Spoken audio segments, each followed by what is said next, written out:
చెప్పిన. కేంద్ర ప్రభుత్వం జరిగిన తప్పును సవరించుకొని భవిష్యత్తులో అయినా సరిదిద్దుకుంటుందని నేను భావించిన. కానీ దురదృష్టవశాత్తు కేంద్రంలో మంత్రిగా ఉండే వ్యక్తులే మేము ఇవ్వం గద్దరన్నకు మేము ఎలాంటి గౌరవించము అని మాట్లాడితే నేను ఒక్క మాట చెప్పదలుచుకున్నా.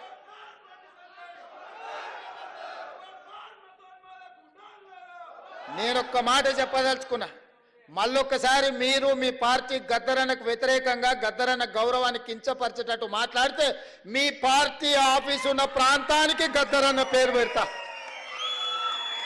నీ పార్టీ కార్యాలయం అడ్రస్ రాసుకోవాలంటే గద్దరన్న గల్లీ అని రాసుకునేటట్టు చేస్తా బిడ్డ మిమ్మల్ని.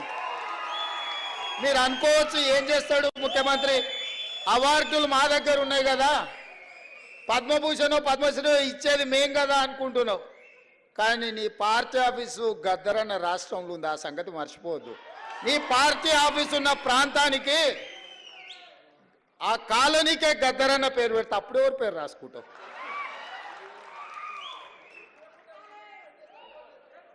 ప్రతిదానికి మా దగ్గర మందు ఉంది స్వామి. ఇంతకు ముందు ఆయన కూడా గిట్లనే నీలిగిండు, గద్దరన్నని గేటు బయట కూసబెట్టిండు. ఏమైంది? గేటు బయట కూసబెట్టిన ఆయన లోపల ఉన్నాయన గద్దె మీద కూర్చున్నాయన గొప్ప అనుకున్నాడు. కానీ చూస్తుంటేనే ఆయన గద్దె కూలింది, గేట్లు బద్దలైనాయి. గద్దరన్న వారసులు లోపలుండ్రు.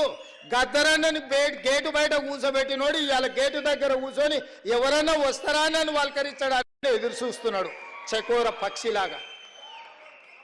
గాయనకే గంతగతి పడితే నీకెంత పడుతుంది స్వామి? నువ్వు అర్థం చేసుకో.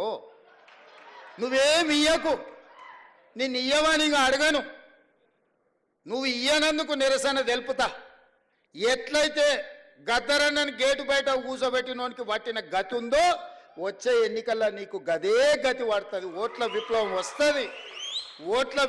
వస్తుంది. గంటలో నువ్వు కొట్టుకపోతావు. మేము గద్దరన్నకి ఇవ్వాల్సిన గౌరవం కేంద్ర ప్రభుత్వం నుంచి మేమే ఇప్పిస్తాం. రాహుల్ గాంధీతో మేమే మాట్లాడతాం. అడగం, సంతకం పెడతాం. గద్దరన్న గౌరవం ఇచ్చడానికి కేంద్ర ప్రభుత్వం నుంచి నువ్వు మర్చిపోకు. అహంకారం అనేది మంచిది కాదు.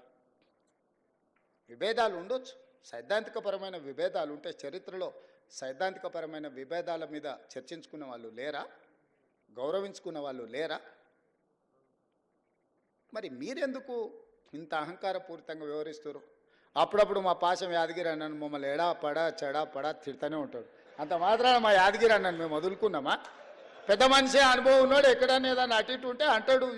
ఆయన చెప్పిన దాంట్లో ఏమన్నా సూక్ష్మం ఉంటే అర్థం చేసుకుని సర్దిద్దుకోవాలని సర్దిద్దుకునే ప్రయత్నం చేస్తున్నాను తప్ప యాదగిరి అన్నది ఇచ్చిండని చెప్పి మన తెలంగాణ పోరాటం గురించి 9 మంది గొప్ప వ్యక్తుల్ని రాష్ట్ర ప్రభుత్వం గుర్తించి గౌరవించుకుంటాం అన్నప్పుడు పాశం యాదగిరి అన్న పేరు ఆయన అడిగిండా? అడగలేదే. మా ప్రభుత్వము 9 మంది గొప్ప వ్యక్తులను తీసుకున్నాడు, వారిని కూడా అందులో చేర్చినాము. గోరెట్ వెంకన్నను కూడా అందులో చేర్చినాము, జయరాజును కూడా చేసినాము, బండి యాదగిరిని చేసినాము. ఇట్లాంటి కుటుంబాలను, గద్దరన్న కుటుంబాలను ఈరోజు గుర్తించినము.